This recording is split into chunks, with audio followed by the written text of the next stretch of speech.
जी जनाब। Last lecture से कोई सवाल है किसी का? Any question by anyone from the previous lecture? Let me know. कोई सवाल किसी किस्म का हो किसी बच्चे का प्रीवियस लेक्चर से? नहीं तो फिर हम आगे चलते हैं। और आगे जो हमारा स्टेप नंबर 2 है, हम उस पर जो ट्रांजैक्शन प्राइस है उसको हम जो है वो क्या करेंगे, डिस्कस आउट करेंगे कि हमने अपने ट्रांजैक्शन प्राइस जो है वो किस तरह से डिटर्मिन करनी है। अगर हम थोड़ा सा समअप करें चीज़ों को, रिकॉल करें थोड़ा सा, तो हमें याद है कि हमने कहा था भाई हमारे पास 5 स्टेप मेथड है जिसमें हम क्या करेंगे, अपने रेवेन्यू को रिकॉग्नाइज जो है वो कर रहे होंगे। इसमें से पहला स्टेप क्या था? Identification of the contract. हमने कल बड़े तफसील में देखा कि हम अपने कॉन्ट्रैक्ट को किस तरह से आइडेंटिफाई कर रहे होते हैं। उसके बाद था second step, identify the separate performance obligation. इसके ऊपर हमने सारे फैक्टर्स, सारे वेरिएबल्स जो हैं उनको डिस्कस किया था कि यार किस तरह से हम इनको आइडेंटिफाई करेंगे, सेपरेट परफॉर्मेंस ऑब्लिगेशन एग्जिस्ट करते हैं नहीं करते। ये सारा कुछ जो है वो हमने यहाँ पे डिस्कस आउट किया था। उसके बाद अब हमारा थर्ड है, that is determination of the transaction price. क्या? Determination of the transaction price.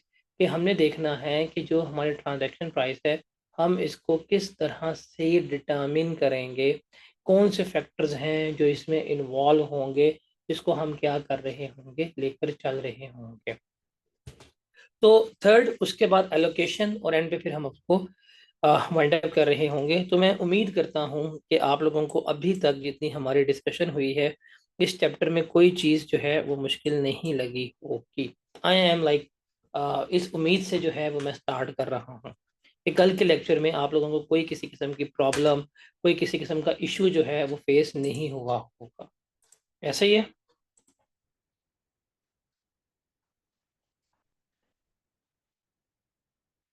चलें जी। अब ज़रा हम बात करते हैं और हम चलते हैं ट्रांजैक्शन प्राइस जो है उसके बारे में, डिटर्मिनेशन की क्या क्या करने हैं, किस तरह से हमारी ट्रांजैक्शन प्राइस चलेगी उसको देखेंगे। लेकिन चूंकि हम प्राइसिंग की बात कर रहे हैं तो प्राइसिंग की बात में आने से पहले, हम प्राइसिंग की बात कर रहे हैं, प्राइसिंग की बात में आने से पहले हम थोड़े से ना कंसेप्ट देखते हैं, कौन कौन से वेरिएबल्स हैं जो हमारी प्राइसिंग को जो है वो इफेक्ट जो है वो कर सकते हैं। प्राइसिंग की जब हम बात करेंगे ना, हम एक सबसे पहले छोटा सा कंसेप्ट देखते हैं जिसके बारे में आप काफ़ी हद तक जो हैं आप लोगों ने पढ़ा भी हुआ है। That is time value of money. That is time value of money. Time value of money का हमने कंसेप्ट जो है वो क्या करना है, वो हमने यहाँ पर देखना होता है। अब होता क्या है, बेसिकली आपने देखना है कि जब हम सेल्स कर रहे होते हैं तो दो तरह की हैं। या तो हम कैश के ऊपर जो है वो सेल कर रहे हैं, या हम क्या कर रहे हैं, हम जो हमारा रेवेन्यू है हम उसके ऊपर जो है वो क्या कर रहे हैं, सेल कर रहे होते हैं। कैश सेल्स जब होती है ना, तो याद रखिएगा हम इमीडिएटली अपना रेवेन्यू जो है वो क्या कर लेते हैं, रिकॉर्ड कर लेते हैं। हम इस चीज़ के बारे में पता है, ठीक है। हम उसी वक्त क्या करते हैं, इमीडिएट सेल प्रोसीड जो है हमारी रिकॉर्ड होती है। अब जो कि हम रेवेन्यू की बात कर रहे हैं तो अभी हम बेसिक जो पीआरसी में पढ़ के आते हैं उसी रेवेन्यू की बात करते हैं। रेवेन्यू का मतलब क्या होता है कि जो आपकी सेल प्राइस है, जितने का आपने बेचा है, उसमें से जो आपका ट्रेड डिस्काउंट आपने दिया हुआ है आप वो लेस करवाएंगे तो आपके पास क्या आएगा, रेवेन्यू जो है वो आ रहा होगा। तो अगर आप कैश सेल्स करते हैं तो कैश सेल्स में रेवेन्यू की रिकग्निशन जो है वो तो इमीडिएट हो जाती है। आपने लाख रुपया बेचा, लाख रुपए का सामान बेचा, लाख रुपया ही आपको मिल गया और आपने लाख रुपया ही है वो क्या कर लिया, वो आपने रिकॉर्ड कर लिया, तो कोई इसमें प्रॉब्लम, कोई इसमें मसला नहीं है। लेकिन अगर आपकी सेल्स जो हैं, जो आपकी सेल्स हैं वो ऑन क्रेडिट टर्म्स हैं, वो क्या हैं, वो आपकी ऑन क्रेडिट टर्म्स हैं, तो अब इसमें अगर देखा जाए ना क्रेडिट टर्म्स में, तो रेवेन्यू जो है वो तो आपको फ्यूचर में आना है। वो किस में आना है आपको, वो आपको फ्यूचर में आना है। या इन यू कैन से डैट आपको डेफर्ड पेमेंट्स भी मिल सकती हैं। डेफर्ड पेमेंट्स का मतलब है कि आपको किस्तों में जो है वो मिल रही होगी। तब ये सीन होगा। अब यहाँ पे जो आप कह सकते हैं, जो कैश प्राइस है वो कभी भी सेल वैल्यू के बराबर जो है वो नहीं हो सकती। वो कभी भी सेल वैल्यू के बराबर जो है वो नहीं हो सकती। देखिए, अगर आपने कैश में सेल्स की थी, लाख रुपए मिला, तो भाई मुझे पता है लाख मिला वो लाख के बराबर है। लेकिन आपने उधार के ऊपर सेल्स की हैं, आपने उधार के ऊपर सेल्स की हैं, आपने उधार के ऊपर सामान बेचा है, तो यार आपको चीजें बेच रहे हैं आप 1 लाख रुपए की, लेकिन आपको 6 महीने बाद, 1 साल के बाद, 1.5 साल के बाद जब 1 लाख रुपया मिलेगा, तो मुझे बताएं, क्या 1 साल या 1.5 साल के बाद जो 1 लाख मिलेगा, क्या वो इसके बराबर होगा? क्या इसके बराबर होगा? बताएं। मिला तो हमें लाख रुपया ही है, बट ये इसके बराबर नहीं होगा, बिकॉज यहाँ पे एक इंटरेस्ट का एलिमेंट जो है वो शामिल होगा। जाहिर सी बात है, वो लाख रुपया तो आज का था, अगर 1.5 साल के बाद लाख मिल रहा है तो उसकी कीमत आज की लाख रुपया नहीं होगी। तो इसलिए अगर ये वाली हमारी कंसिडरेशन हो, तो इसमें हमने जो हमारा इंटरेस्ट होगा, हमने उस इंटरेस्ट की एडजस्टमेंट्स जो है वो क्या है वो करनी होंगी, बिकॉज इसमें एक इंटरेस्ट का एलिमेंट होगा। हम उसको एडजस्ट करके क्या करेंगे, अपना रेवेन्यू रिकॉर्ड करेंगे। अगर मैं लाख रुपए का रेवेन्यू रिकॉर्ड कर लूं और मुझे लेटर ऑन जाके फ्यूचर में लाख रुपया रिकॉर्ड मिलेगा, तो ये कभी भी बराबर नहीं होगा, ये गलत हो जाएगा। तो चूंकि यहाँ पर time value of money involve हो रही है, फ्यूचर का कंसेप्ट है, तो फिर हम यहाँ पे क्या करेंगे, हम इंटरेस्ट इनकम या जो हमारा इंटरेस्ट का इम्पैक्ट होगा उसको हम क्या कर रहे होंगे, हम एडजस्ट जो है वो कर रहे होंगे। Is that clear? समझ आई?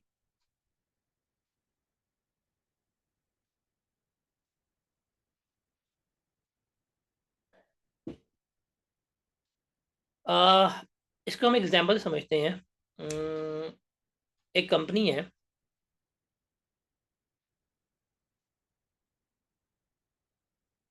एक कंपनी ने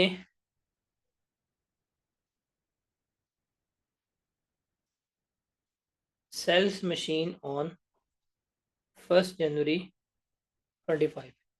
एक कंपनी जो है उसने मशीन बेची है 1 जनवरी 2025 को, और सेल्स टर्म्स जो हैं हमारी वो है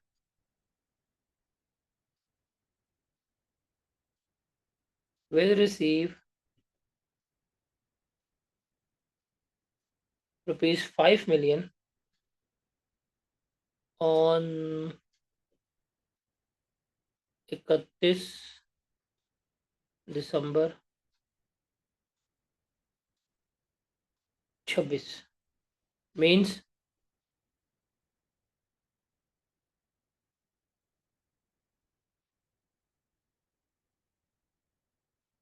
2 साल के बाद जो है वो क्या मिलेंगे, पैसे मिलेंगे। अब ये सिनेरियो है आपके हिसाब से, अगर मैं इसको लेके चलूं और मैं अपना रेवेन्यू अगर 5 मिलियन का बुक करूं, अगर मैं अपना रेवेन्यू 5 मिलियन का बुक करूं, तो बताएं, ये 5 मिलियन जिसका मैं रेवेन्यू लिखूंगा, और 2 साल के बाद जो मुझे 5 मिलियन मिलेगा, क्या ये दोनों बराबर होंगे?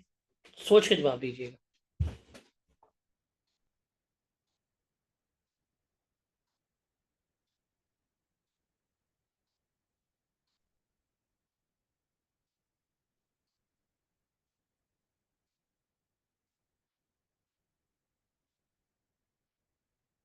नहीं। तो हमें क्या करना पड़ेगा, हमें यहाँ पे अप्रोप्रिएट डिस्काउंटिंग को लेके आना पड़ेगा, हमें अप्रोप्रिएट इंटरेस्ट रेट जो है उसको इन्वॉल्व करना पड़ेगा। फिर ही हम क्या करेंगे, फिर ही हम जाके इसको लेकर चल रहे होंगे। हम एज्यूम करते हैं कि हमारा जो डिस्काउंट रेट है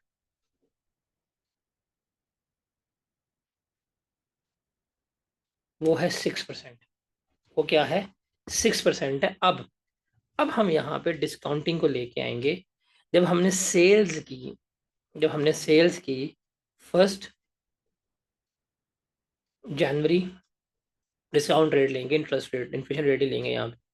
1 जनवरी 2025 को हम यहाँ पे रिकॉर्ड करेंगे 5 मिलियन की पीवी। हम पीवी निकाल लेंगे, यहाँ पे आ जाएगा 5 मिलियन।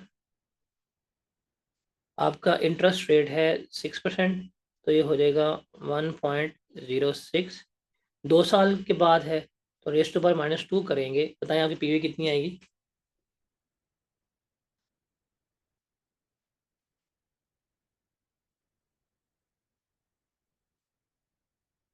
कितनी आएगी पीवी आपकी?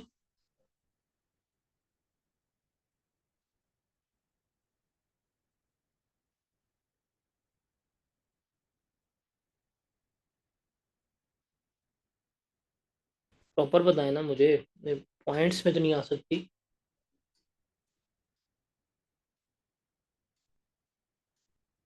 ये पॉइंट है, डेसिमल है, ओके।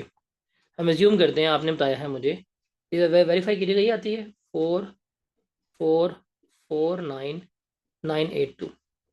अब देखें, जो मैं आज 5 मिलियन की सेल कर रहा हूँ, जो मुझे 2 साल मिलना है, तो 2 साल के बाद जो 5 मिलियन मिलेगा कितने के बराबर होगा? 4.49 मिलियन का। तो जब मैं आज सेल्स करूंगा तो मैं पीवी के ऊपर जो है इसको यहाँ पर रिकॉर्ड जो है वो कर रहा हूँ। तो मेरे यहाँ पे रिसीवेबल्स जो हैं वो डेबिट हो जाएंगे 4,449,982 के ऊपर, और जो मेरा रेवेन्यू है वो हो जाएगा इसके ऊपर क्रेडिट हो जाएगा। ये हमने रेवेन्यू रिकॉर्ड कर लिया इस अमाउंट पे।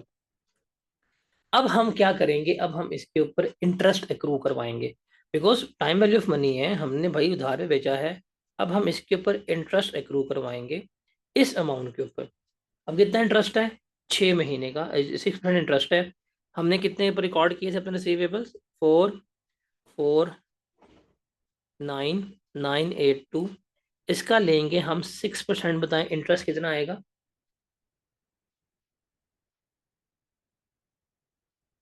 इंटरेस्ट कितना आएगा जो हमने रिसीवेबल से लेना है? बताइएगा जरा।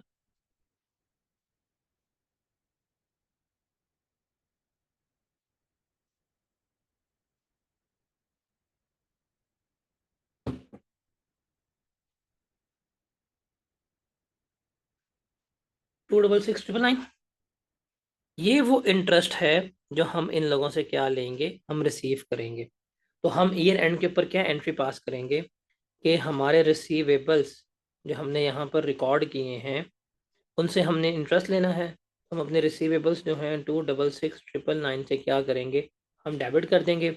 और चूंकि हमने इंटरेस्ट लेना है, ये हमारी इंटरेस्ट इनकम है, वो क्या हो जाएगी? 266,999 से हम क्या कर देंगे? हम जो है वो क्रेडिट कर देंगे। हम क्या कर देंगे? क्रेडिट कर देंगे। तो हमने ये एंट्री पास की, तो अब मेरे रिसीवेबल्स जो मैंने इनिशियल बुक किए थे 4,499,982, ये इनसे जो मैंने इंटरेस्ट रिसीव करना है वो भी मैं इसमें ऐड कर दूंगा 266,999। तो ईयर एंड के ऊपर मेरा रिसीवेबल्स का अपडेटेड बैलेंस कितना आएगा जरा बताइएगा। 188, नहीं, यहाँ पे कैरी होगा। सर बताइए कितना होता है?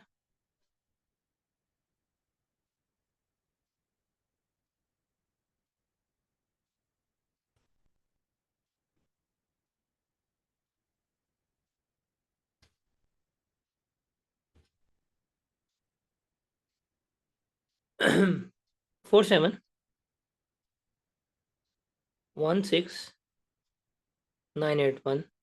ये है मेरे अब क्लोजिंग रिसीवेबल्स जो इस इंटरेस्ट को एक्रू करने के बाद आए। अब हम चले गए अगले साल 31 दिसंबर 26 को। अब एक साल फिर हमारा रहा। हम इसमें क्या करेंगे? हम इसमें फिर इंटरेस्ट निकालेंगे। 4,716,981 का 6% लें, कितना बनता है? 2,83,019। ओके, हम यहाँ पे कर लेंगे। हमारी इंटरेस्ट इनकम जो है वो क्रेडिट हो जाएगी 2,83,018, और हमारे रिसीवेबल्स जो हैं वो डेबिट हो जाएंगे 2,83,018 से। ठीक है। अब ये इंटरेस्ट इनसे इंक्लूड हुआ है, ये हम इसमें ऐड कर देंगे 4716,981 जमा 283,018। तो अब हमने रिसीवेबल से टोटल कितना बैलेंस लेना है, बताइएगा जरा।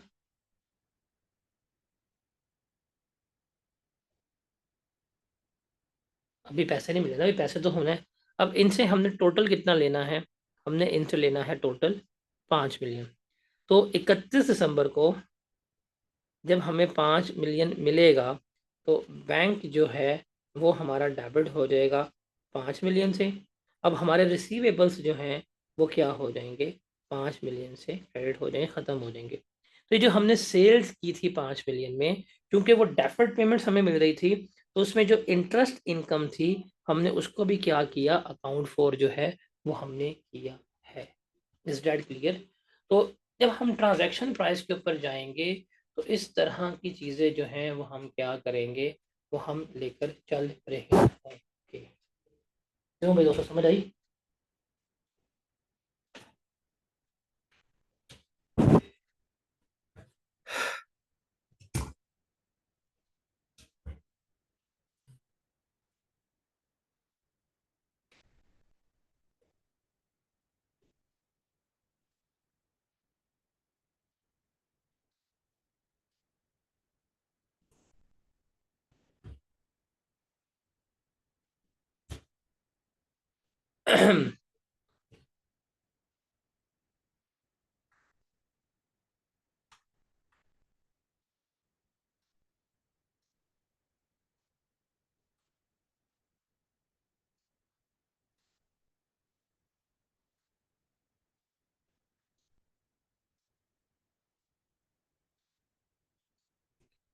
ये क्लियर है?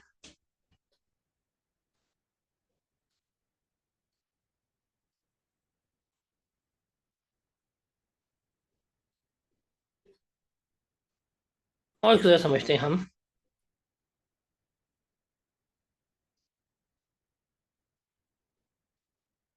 क्योंकि यहाँ पे इंटरेस्ट का एलिमेंट आएगा, हम उसको देखेंगे। हम देखते हैं अगर हमने सेल्स की हैं ऑन एक्सटेंडेड क्रेडिट टर्म्स, क्या किए हैं हमने, उनको एक इजाफी क्रेडिट टर्म्स के ऊपर जो है वो क्या कर दी है, हमने सेल्स कर दी हैं। हम एग्जांपल देते हैं कि जी on 30 June 2025 Mister X, Mister क्यों आ रहा हूँ, X limited sold goods to a customer on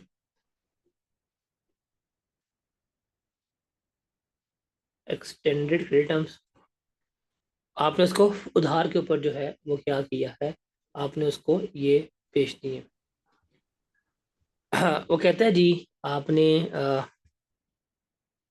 customer is required to पे ₹1000 on 30 June 2026 in final settlement. जब उसने पे करना है, उसने हमें क्या करना है, उसने हमें 1000 रुपया जो है वो पे करना है। अब जो कैश सेल प्राइस है हमारी,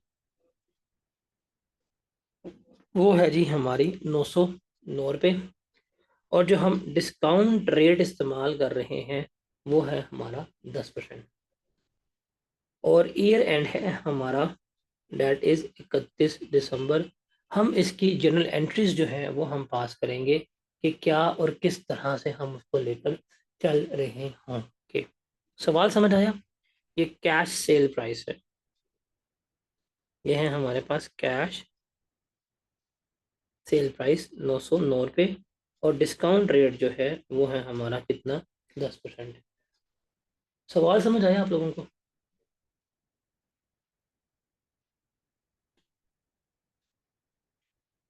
कि आप एक कस्टमर को उधार पे सामान बेच रहे हैं और आपने उसे कह दिया कि भाई मैं तुमसे जो है 1 साल के बाद 1000 रुपया लूंगा, ठीक है, उसके बाद कोई लेना देना नहीं है आपकी। हालांकि कैश सेल प्राइस अगर आप कैश पे बेचते इतने का बेचते और इंटरेस्ट रेट जो है वो कितना है आपका 10% है, तो आपने से क्या करना है, इसकी एंट्रीज पास करनी है।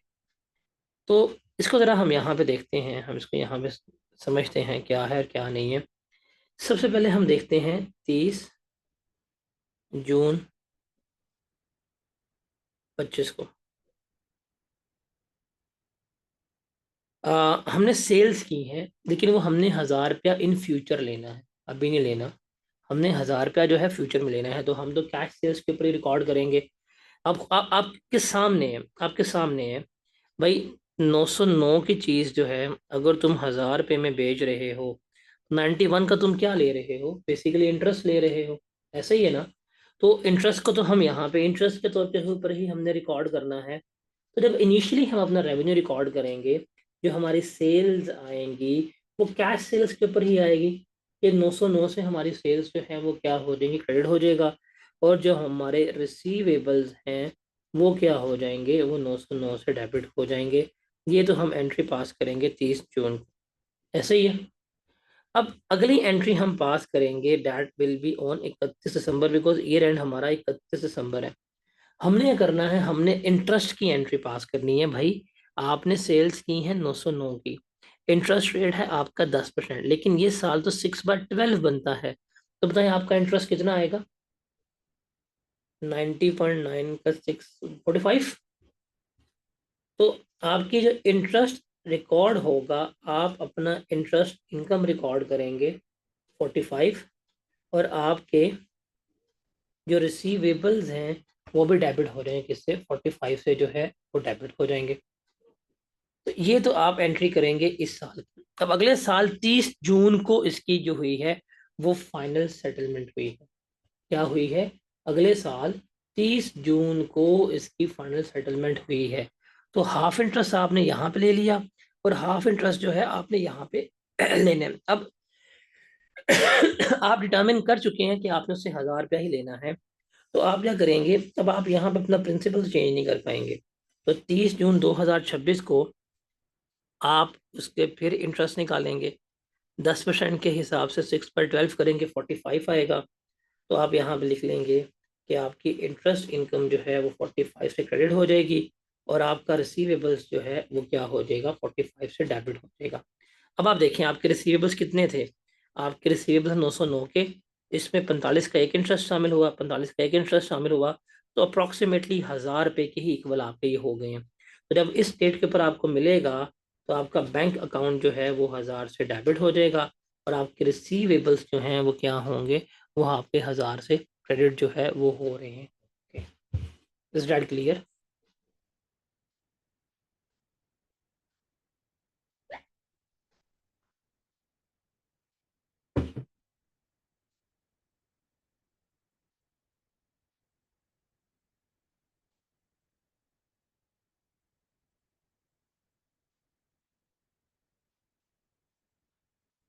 तो ये छोटी सी बात थी हमारी किससे रिलेटेड, जो हम इंटरेस्ट की और टाइम वैल्यू ऑफ मनी से रिलेट कर रहे होंगे।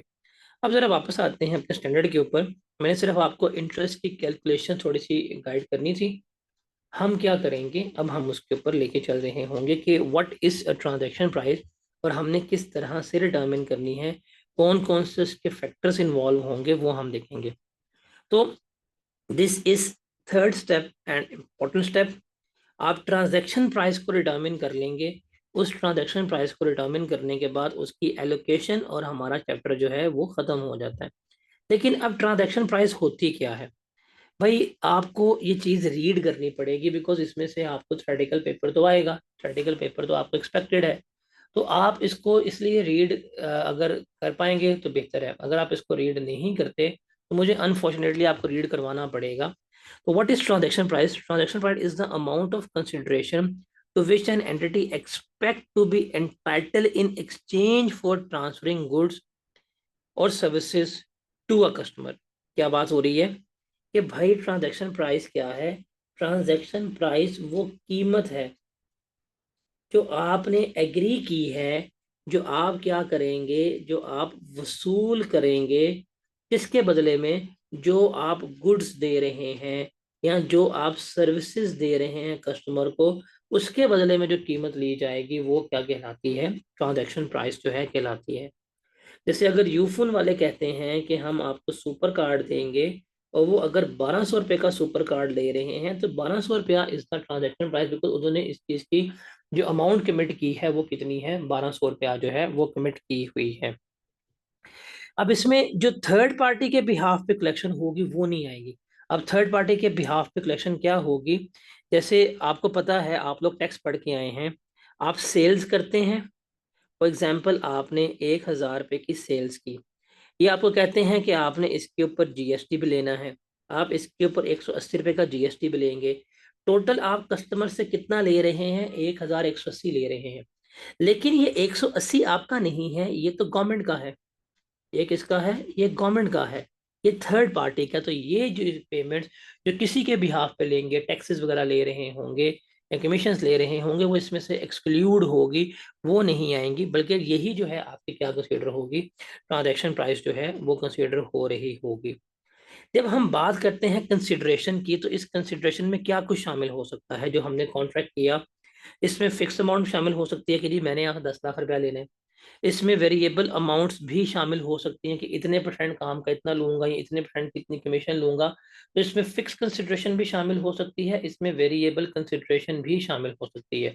बोथ, याद रखिएगा, इसमें बोथ जो हैं वो क्या होंगी, इसमें शामिल होंगी। उसके अलावा आपने देखना है, entity shall consider the terms of contract and its customary business practices to determine the transaction price.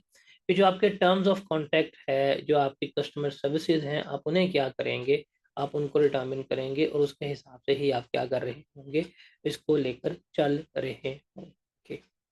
इस राइट क्लियर।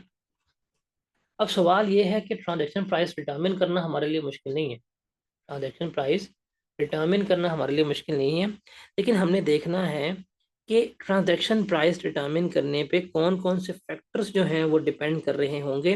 ये ईच एंड एवरी फैक्टर को हमने देखना है, तो जिसका इन्फ्लुएंस होगा इसके ऊपर, हमारी ट्रांजैक्शन प्राइस की डिटर्मिनेशन के ऊपर, जिसका इन्फ्लुएंस होगा किसके ऊपर, हमारी ट्रांजैक्शन प्राइस की डिटर्मिनेशन के ऊपर।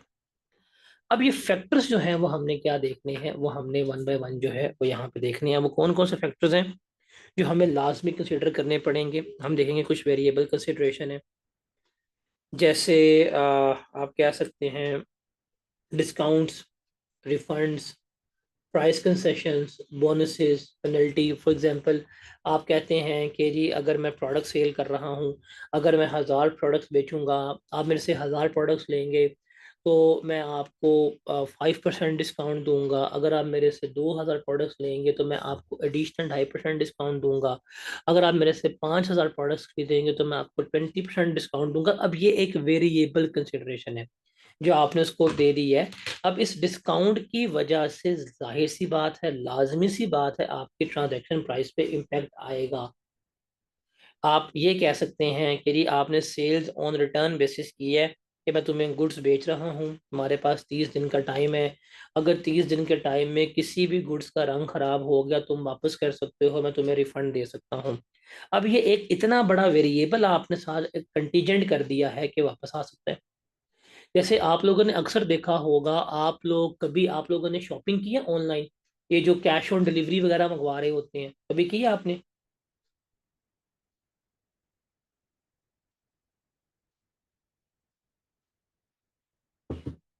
सर ये जो कैश ऑन डिलीवरी होती है, या जो उन्होंने आपको ये बताया होता है कि यार ये चीज़ें जो हैं आप खरीद लें, 7 डेज में रिटर्न हो सकती है, 7 डेज में चेंज हो सकती है, तो ये एक वेरिएबल कंसिडरेशन है। जब तक आप, वो बंदा आपको सेल्स करेगा, जब उसने ये आपसे कमिट कर लिया कि जी 5 दिन में वापस कर देना, 6 दिन में वापस कर देना, 7 दिन में वापस कर देना, 8 दिन में वापस कर देना, गुड्स पसंद ना आई तो आप हमें कॉल कीजिएगा, हम आपको 10% रिफंड दे देंगे। ये सारी वेरिएबल कंसिडरेशन है जो उसका रेवेन्यू क्या करेगी, इम्पैक्ट करेगी, जो क्या करेगी, जो उसके रेवेन्यू को इम्पैक्ट करेगी। जब वो उसके रेवेन्यू को इम्पेक्ट कर रही होगी तो हम इन तमाम फैक्टर्स को क्या करेंगे, कंसीडर जो है वो कर रहे होंगे। उसके बाद constraining estimates of variable consideration, कि अगर आपने वेरिएबल कंसिडरेशन जो अनाउंस की हैं उसके ऊपर कंस्ट्रेंट भी लगा सकते हैं, कि जैसे फॉर एग्जांपल अगर हम 1,000 गुड सेल करेंगे तो हम आपको 10% डिस्काउंट देंगे, लेकिन ये 10% डिस्काउंट सिर्फ उन लोगों को मिलेगा जो सारी पेमेंट बैंक से करेंगे। तो अब देखें, अब यहाँ पे बात सुनिएगा, दो बातें हैं। 1,000 गुड्स ले लो, 10% डिस्काउंट देंगे तो ये एक वेरिएबल कंसिडरेशन है। दूसरी हमने साथ उसके ऊपर कंस्ट्रेंट लगाई है कि डिस्काउंट सिर्फ उनको मिलेगा जो बैंक में पेमेंट करेंगे। तो इसका भी इम्पैक्ट जो है वो आएगा। अब जाहिर सी बात है, कुछ लोग ऐसे होंगे जो हमसे गुड्स तो खरीद लेंगे लेकिन वो हमें पेमेंट बैंक में नहीं करेंगे, हम उनको ये डिस्काउंट नहीं दे पाएंगे। तो ये इम्पैक्ट जो है वो आपने क्या करना है, वो आपने लेके चलना है। फिर ये फाइनेंसिंग कंपोनेंट अभी हमने डिस्कस किया, अभी हमने टाइम वैल्यू ऑफ मनी का कंसेप्ट डिस्कस किया, हमने इंटरेस्ट का कंसेप्ट डिस्कस किया कि भाई अगर आप ऑन क्रेडिट सेल्स कर रहे हैं या आपको डेफर्ड पेमेंट्स मिल रही हैं या आप क्रेडिट टर्म्स बीच में इन्वॉल्व हो रही हैं, तो जाहिर सी बात है, जाहिर सी बात है कि आपको रकम अमाउंट जो है वो बाद में मिलनी है। वो रकम, वो अमाउंट जो आपको बाद में मिलनी है, उसमें जो इंटरेस्ट का इम्पैक्ट है वो हमने देखा। बिकॉज इस फैक्टर में कैश सेल्स जो है वो कभी भी आपके रेवेन्यू के बराबर नहीं हो पाएगी। उसके अलावा कुछ नॉन कैश कंसिडरेशन मिलती हैं। मैं आज एक मोबाइल, अब आप एक दुकानदार हैं, आप मोबाइल बेच रहे हैं, एक बंदा आपके साथ मोबाइल खरीदने आया है, वो आपको पुराना मोबाइल देता है, साथ कैश देता है, तो ये नॉन कैश कंसिडरेशन है। कैसे एडजस्ट करें, कैसे नहीं करेंगे, वो है।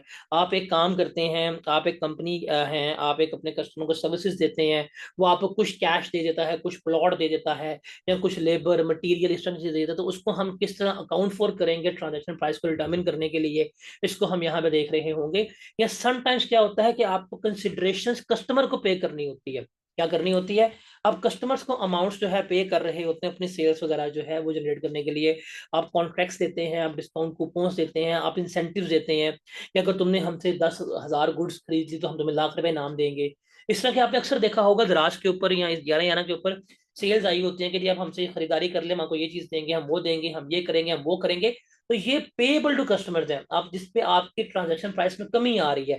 तुम अगले बंदे को कह रहे हो मेरे से 20 लाख की गुड्स खरीद लो, मैं तुम्हें 1 लाख रुपए कैश पे बैक कर दूंगा, मैं तुम्हें 1 लाख का डिस्काउंट दे दूंगा। तो ये है, ये सारे फैक्टर्स हैं जो हमारे क्या करेंगे, ट्रांजैक्शन प्राइस को जो है वो इम्पेक्ट करेंगे। और इन सारे फैक्टर्स को हमने क्या करना है, हमने यहाँ पर लेकर चलना है।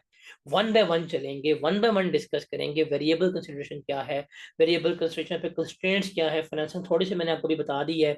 और नॉन कैश कंसिडरेशन जो है उसको डिस्कस करेंगे। और फिर ये जो कूपन्स या वाउचर्स या इस तरह की कमिटमेंट्स वगैरह होती हैं, उसको भी हम क्या कर रहे होंगे, डिस्कस आउट कर रहे होंगे। Is that clear? सिर्फ अभी हमने एक पैराग्राफ की डिस्कशन की है, ये सबको क्लियर है? इसको रीड कर लें, सिर्फ 2.1 को 2.2, अब आगे जो सारे के सारे इसके फैक्टर्स हैं हम उनको वन बाय वन जो है वो डिस्कस करें। I am trying my best कि मैं आपको इतना डिटेल में एक्सप्लेन करूं ताकि आपको बुक से रीड करें, आपके सारे कंसेप्ट जो हैं वो माइंड में बैठ जाए, ताकि इसमें से, चूंकि थ्रेटिकल एस्पेक्ट्स ज्यादा हैं, चूंकि अब इसमें से थ्रेटिकल एस्पेक्ट्स ज्यादा आने हैं, तो थ्रेटिकली आपने इसको कंसेप्टली स्ट्रॉन्ग करना है। आप इसको क्रैम नहीं कर सकते, आप इसको रट्टा नहीं मार सकते, आप इसको वर्ड टू वर्ड याद नहीं कर सकते, तो कंसेप्टली लेके चलें। जितना आप इसे कंसेप्चुअली लेके चलेंगे,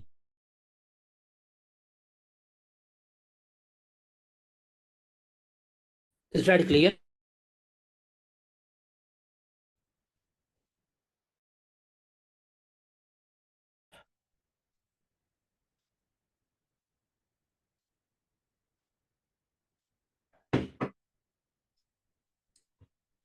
इसी दफा देख लें फिर आगे चलते हैं, शाबाश।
चलिए जी, अब हम इनको वन बाय वन, जितने हमने फैक्टर्स डिस्कस किए हैं, अब हम इनको वन बाय वन जो है कंसिडर करते हैं। हम देखते हैं क्या है क्या नहीं है, हर एक चीज़ को हम अब खोल के डिटेल में बयान करेंगे। सबसे पहले बात करते हैं कि हमारी वेरिएबल कंसिडरेशंस का मतलब क्या है। और वेरिएबल कंसिडरेशन का मतलब है मुख्तलिफ आपने अपनी कमिटमेंट्स जो हैं वो कर दी हुई हैं अपने कॉन्ट्रैक्ट में। क्या कि भाई हम आपको डिस्काउंट्स जो हैं वो दे सकते हैं, काम ना पसंद आया हम आपको रिफंड कर सकते हैं, अगर आपको काम की क्वालिटी में मसला हुआ हम आपको प्राइस कंसेशन दे देंगे, हम आपको बोनस जो है वो दे देंगे, या आप हम पे पेनल्टी वगैरह इम्पोज कर सकते हैं। ये मुख्तलिफ कंसिडरेशन हैं जो आपने कमिट की हैं अपने काम के साथ, कि हम जो तुम्हें गुड्स देंगे या तुम्हें सर्विसेज वगैरह प्रोवाइड करेंगे उसके साथ हम ये कह रहे हैं। फॉर एग्जांपल, आपने आपकी कंपनी है कंस्ट्रक्शन कंपनी, और आपने एक घर का ठेका ले लिया है, और आपने कॉन्ट्रैक्ट मुकाया है 20 मिलियन का, कि ठीक है जी हम अब घर कंस्ट्रक्ट करने का 20 मिलियन रुपीज़ जो है वो चार्ज करेंगे। लेकिन आपकी आपस में डील हुई है, वो कहता है जी अगर मैं पूरा घर वेरीफाई करूंगा, अगर कहीं पे भी कोई काम खराब हुआ, कहीं पे कोई चीज़ खराब लगी, तो मैं आपका जो है वो 5 लाख रुपया जो है वो रिडक्ट कर लूंगा, या वो ये कहता है। या वो कहता है कि अगर लोहे की चीज़ कोई जंग लगा हुआ मुझे मिल गई, तो मैं आपका 3 लाख रुपया जो है वो डिडक्ट करूंगा, या मैं आप पे केस कर दूंगा। तो ये एक वेरिएबल कंसिडरेशन है जो आपने क्या की है अपने कॉन्ट्रैक्ट में जो है वो डिस्कस आउट की हुई है। अब इसको हमने क्या करना है, इसका हमने इम्पैक्ट लेना है, बिकॉज अब ये प्रॉमिस कंसिडरेशन है, फ्यूचर में होनी है। और ये फ्यूचर में ये डिस्काउंट, ये फाइन्स, ये पेनल्टी, ये कंटीजेंट है ऑन अक्रस के ऊपर। अच्छा मुझे बताएं, आपने सोच के जवाब दीजिएगा, आपने 20 मिलियन का कॉन्ट्रैक्ट किया, और आपने खुद कहा था कि अगर आपको कोई चीज़ खराब लगे तो हम आपको 1 मिलियन जो है वो फाइन पे करेंगे। तो क्या आपकी कोशिश होगी, या आप चाहेंगे आप फाइन पे करें? क्या आपकी कोशिश होगी, क्या आप चाहेंगे आप फाइन पे करें? आपकी फुल प्रैक्टिस होगी कि भाई हम फाइन पे ना करें। ये फाइन का पे होना कंटीजेंट है उस इवेंट का जो आपने कमिट किया है। ये फाइन कब पे करेंगे, जब आप काम खराब करेंगे। जब आपका काम खराब नहीं हुआ तो फाइन भी पे नहीं करेंगे।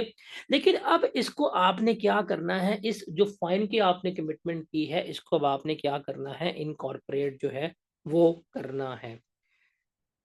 जैसे आप सेल्स करते हैं, मनी बैक गारंटी की आपने सेल सुनी होगी, कि 30 दिन में प्रोडक्ट वापस ना आए, वापस करना हम आपको मनी बैक गारंटी दे देंगे।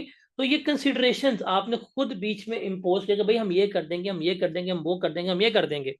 तो अब हमने क्या करना है, इनको इनकॉर्पोरेट करना है। अब इनको इनकॉर्पोरेट करने का मेथड क्या होगा, कि ये सारी जो वेरिएबल कंसिडरेशन है इनका हम क्या लेंगे, हम एस्टिमेट्स लगाएंगे एक्सपेक्टेड वैल्यू मेथड की अप्रोच के ऊपर, या मोस्ट लाइकली मेथड के ऊपर। डिपेंड करेंगे क्या है, कौन सा हमारे मतलब, हम यहाँ पे अपनी प्रोबेबिलिटी को लेके आएंगे, जोन सा मेथड हमें ज्यादा सूटेबल लगेगा, जोन सा मेथड हमें ज्यादा सूटेबल लगेगा, हम क्या करेंगे, हम उसके मुताबिक ही इसको लेकर चल रहे होंगे।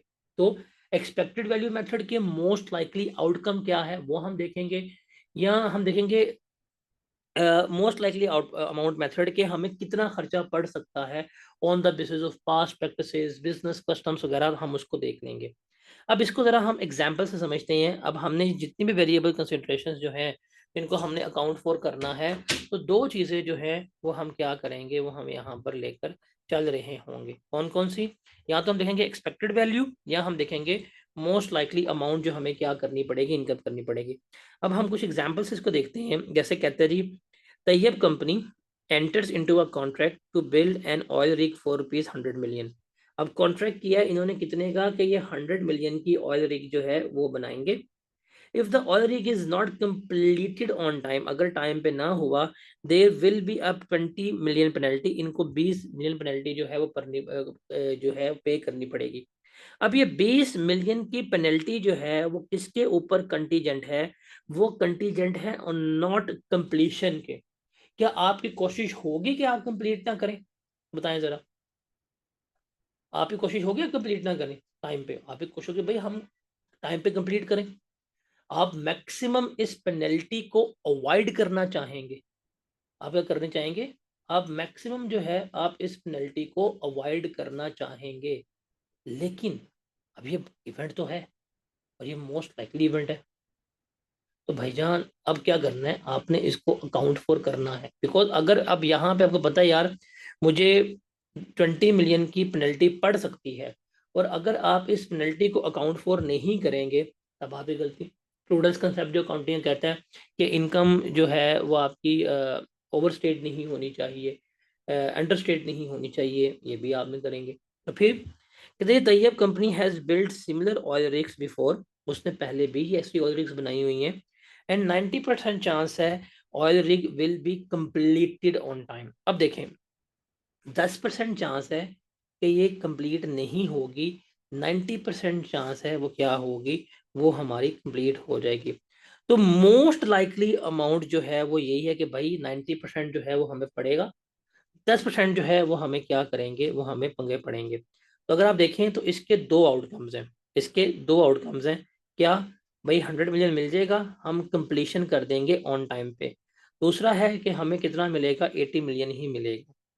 तो हम क्या करेंगे, हम देखेंगे ज्यादा परसेंटेज किसकी है। 90% इज मोस्ट लाइकली कि हम कर लेंगे। हम किसके ऊपर रिकॉर्ड करेंगे, हम अपने रेवेन्यू को 100 मिलियन के ऊपर ही रिकॉर्ड कर रहे होंगे, बिकॉज ये बहुत सिग्निफिकेंट है। 10% चांस है ना करने का, लेकिन 90% चांस है करने का। तो मोस्ट लाइकली इवेंट है कि हम कर लेंगे।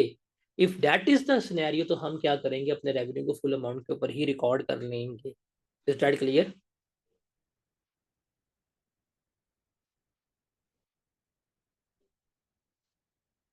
हाँ, अगर पेनल्टी के चांसेस ज्यादा है हम रेवेन्यू लेस करेंगे, अगर पेनल्टी के चांसेस ज्यादा है तो हम अपना रेवेन्यू टी का रिकॉर्ड करेंगे। इससे एक एग्जांपल देखते हैं। यदि an entered into a contract with a customer.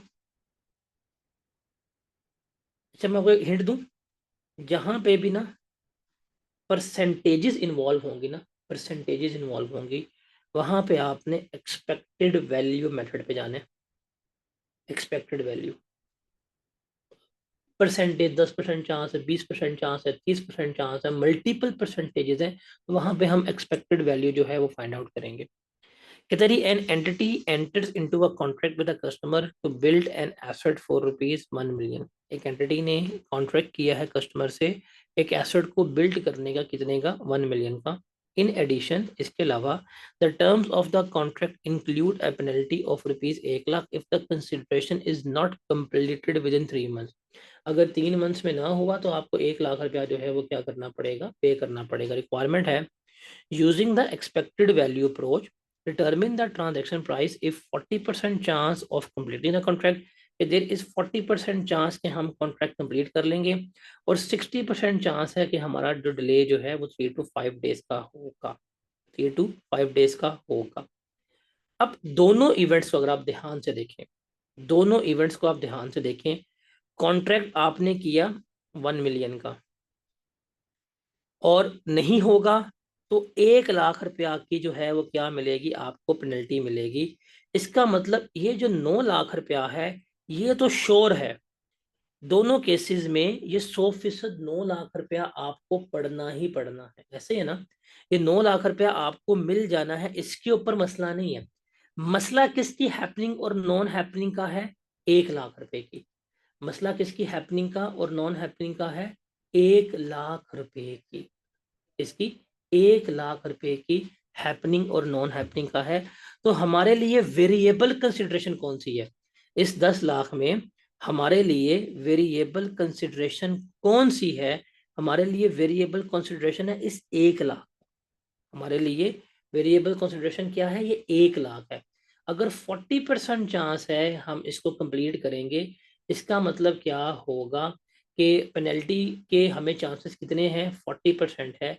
तो हम इसका 40% जो है उसको क्या करेंगे, हम उसको रिकॉर्ड कर लेंगे। मतलब 60% पेनल्टी जो है वो हमें पड़ जाएगी। इसका मतलब अगर हम लेके चलेंगे तो हम 940 का क्या करेंगे, अपनी ट्रांजेक्शन प्राइस को रिकॉर्ड कर रहे हैं। Is that clear?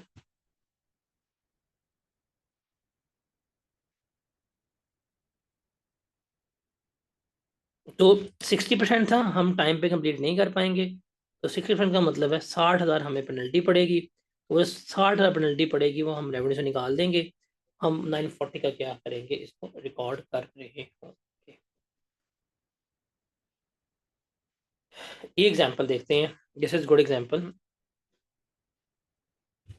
कहते हैं जी, an entity enters into 100 contracts, एक एंटिटी जो है उसने क्या किए हैं, उसने 100 कॉन्ट्रैक्ट्स जो हैं वो किए हैं on 31 December 2017 with customer. Okay, each contract include the sale of one product for rupees 100। आपने कहा एक प्रोडक्ट बेचेंगे 100 रुपए का, तो 100 प्रोडक्ट्स 100 के बिकेंगे, टोटल 10,000 रुपए की कंसिडरेशन जो है वो आपको क्या मिलनी है, वो आपको रिसीव होनी है। कैश इज रिसीव्ड, कैश आपको तब मिलेगा जब control of a product transfer, control का मतलब ट्रांसफर का क्या है, जब आप अपने प्रोडक्ट्स की डिलीवरी कर देंगे तब होगा। The entity's customary business practices is to allow a customer to return any unused products within 30 days।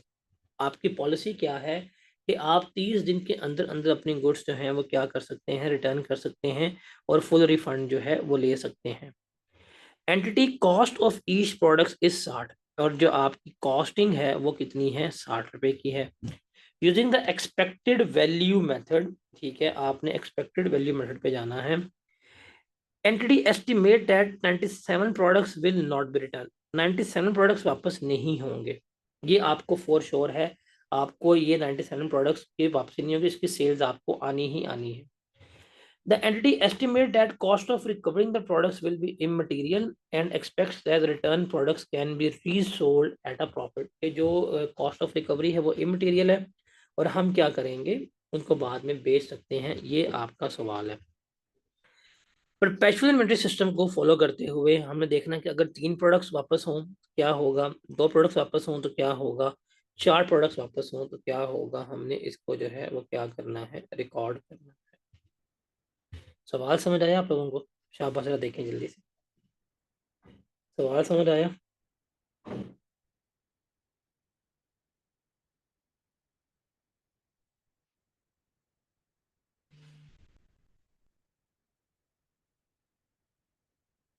जल्दी से रीड करें, जल्दी से रीड करें।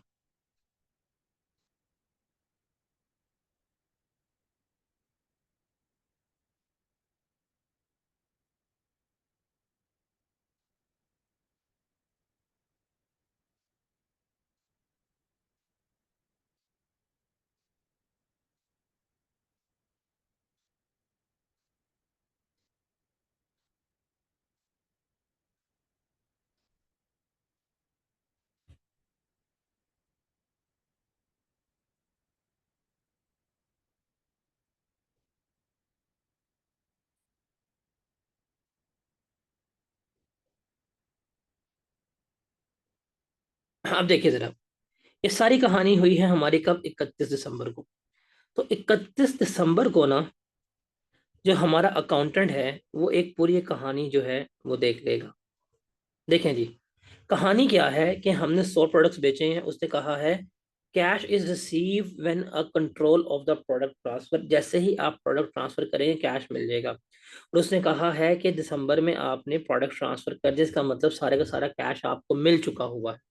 जब आप इसकी एंट्री पास करेंगे, जब आप इसकी एंट्री पास करेंगे, बैंक जो है वो तो आपका हो जाएगा डेबिट। 100 प्रोडक्ट्स हैं, 100 रुपए के आपने बेचे हैं, तो बैंक जो है वो आपका कितने का आ जाएगा, 10,000 का आ जाएगा, ये तो आपको पता है, ये आपके पास आ गए हैं। उसने कहा 97 प्रोडक्ट्स रिटर्न नहीं होंगे, इसका ऊपर हमें पक्का यकीन है कि ये वापस नहीं होंगे। तो जो वापस नहीं होंगे उसको हम क्या करेंगे, उसको हम यहाँ पे अपनी रेवेन्यू रिकॉर्ड कर लेंगे। जो हमें पता है, ये तो पक्का पक्का मसला है, ये हमारा रेवेन्यू रिकॉर्ड हो जाएगा 97 प्रोडक्ट्स का, ये आ जाएगा 9,700 का। 3 का हमें डाउट है, तो 3 की हम क्या कर लेंगे, यहाँ पर रिफंड लाइबिलिटी जो है वो बना देंगे। ये 300 रुपया जो है वो माइट भी इस पे हमें क्या पड़ा है, रोला पड़ गया है। ये तो हमने एंट्री किसके पास की, ये हमने एंट्री पास कर दी सेल्स की। लेकिन चूंकि सेल्स है, उसने कहा है परपेचुअल इन्वेंट्री सिस्टम है, हमें साथ साथ कॉस्ट ऑफ सेल्स भी लेके चलनी है, हमें अपनी कॉस्ट भी अपडेट करनी है। जब आप सेल्स करते हैं और आपका परपेचुअल इन्वेंट्री सिस्टम हो, परपेचुअल का मतलब है सिस्टम के साथ साथ अपडेट होना, तो उसकी एंट्री आपकी ऐसी होती है जितनी गुड्स आपकी बिक गई हैं, आपकी कॉस्ट ऑफ सेल्स जो है वो डेबिट होती है, और आपकी चूंकि ये इन्वेंट्री से गुड्स निकल चुकी होती हैं, आपका इन्वेंट्री अकाउंट जो है वो क्या होता है, क्रेडिट होता है। अब देखें, उसने इन सेल्स की हैं, सेल्स तो हमने 100 गुड्स की ही की हैं, और कॉस्ट हमारी जो है वो क्या है, 60 है। तो सर इन्वेंट्री में से 60 की 60 गुड्स जो हैं और 100 की 100 गुड्स जो हैं वो हमने निकाल दी हैं।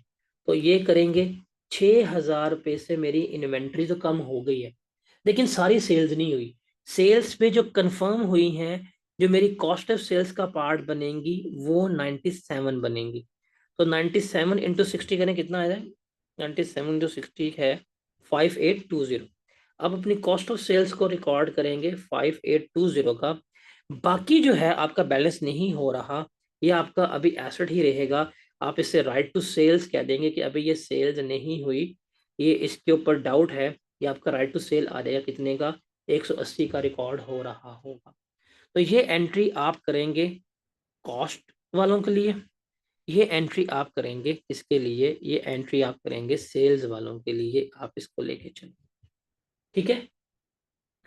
ये आपने 31 दिसंबर जब आपने सारी सेल्स की, आपने ये एंट्री कर दी। अब जो है उसने हमें रिक्वायरमेंट दी है पहली, कि 3 प्रोडक्ट्स थे और तीनों के प्रोडक्ट्स जो हैं वो क्या हो गए हैं, रिटर्न हो गए। एक महीने में 3 प्रोडक्ट्स थे, 3 प्रोडक्ट्स ही हमें क्या हो गए हैं, रिटर्न हो गए। अब देखें, 30 जनवरी को अगर मैं एंट्री पास करूं, और ये एंट्री किसकी है, 3 रिटर्न्स की। हमारी एक्सपेक्टेशंस भी इतनी थी और हमारे रिटर्न्स भी 3 हुए हैं। अब देखिए 3 रिफंड हुए हैं, तो जो मैंने यहाँ पे अपनी रिफंड लाइबिलिटी बनाई हुई थी, तो मैं क्या कर दूंगा, मैं अपनी इस रिफंड लाइबिलिटी, अब तो नहीं है, वो ख़त्म हो गई है, वो 300 से डेबिट कर दूंगा। और चूंकि मुझे पैसे वापस करने पड़ेंगे, बैंक जो है वो मेरा क्या हो जाएगा, 300 से क्रेडिट हो जाएगा। और यहाँ पे अगर मैं बात करूंगा राइट टू सेल की, तो मैंने कहा था कि भाई ये बिक जाएंगे, ये बिके नहीं है, ये वापस आ गए हैं। वापस आ गए हैं तो मेरी इन्वेंट्री में 180 से क्या हो जाएगा, इजाफा हो जाएगा, और मेरा राइट टू सेल जो है वो क्या हो जाएगा, 180 से कम हो जाएगा। तो अगर आपने 3 कमिट किए थे, तो 3 की एंट्रीज जो है वो क्या होगी, वो आपकी इस तरह से ही कंसीडर हो रही होगी। Is that clear? पहला सिनेरियो जो उसने हमें कहा था, ये क्लियर है आप लोगों को? अब सेकंड सिनेरियो है हमारे पास। सेकंड सिनेरियो में उसने कहा कि 2 रिटर्न आए हैं।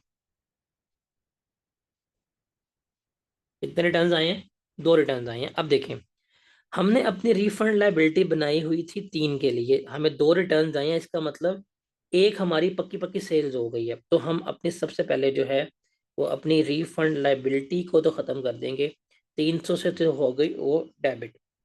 2 रिफंड आए हैं, तो बैंक से तो हम 200 रुपया ही देंगे, और एक रिफंड जो नहीं आया, इसका मतलब वो हमारी सेल्स बुक हो गई हैं, हम उससे क्या करेंगे, अपना रेवेन्यू के तौर के ऊपर जो है वो रिकॉर्ड कर रहे होंगे।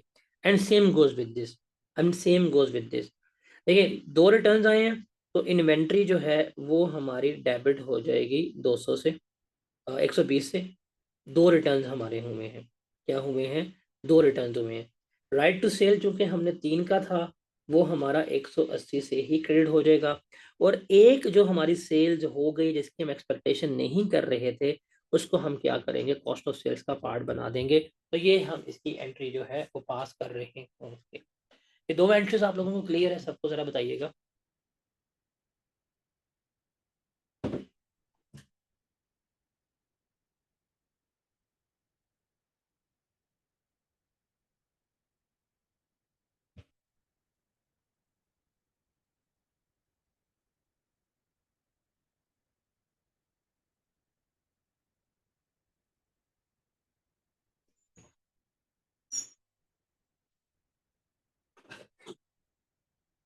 क्लियर है ये?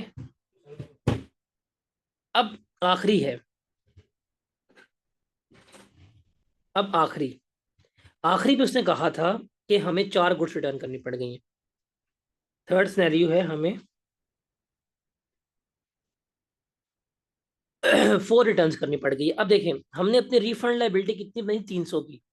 तो रिफंड लाइबिलिटी जो है वो डेबिट होगी हमारी 300 से। 4 लोगों को पैसे वापस करने पड़े हैं, बैंक होगा हमारा क्रेडिट कितने से, 400 से।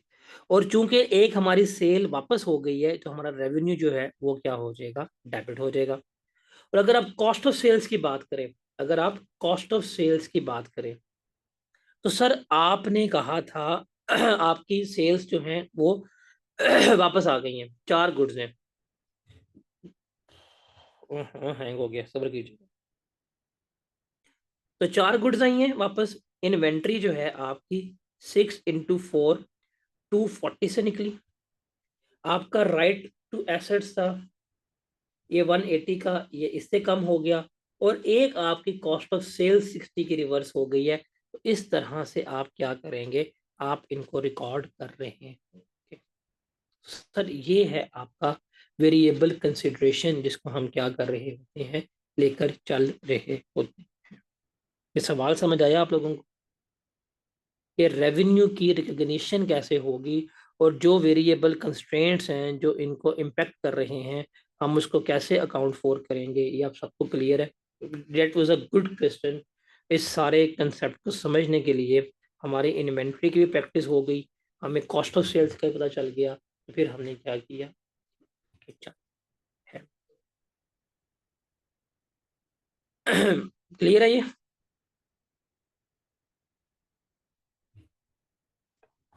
ठीक है जी, हम इसको फिर वाइंड अप करते हैं। कल हम फिर मजीद जो है डिस्कस करेंगे, कंस्ट्रेनिंग एस्टिमेट डिस्कस करेंगे।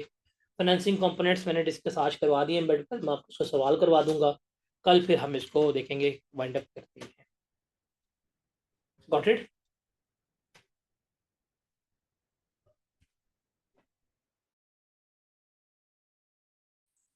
ठीक है जी, 5:30 पे आ जाइए। अल्लाह हाफिज़।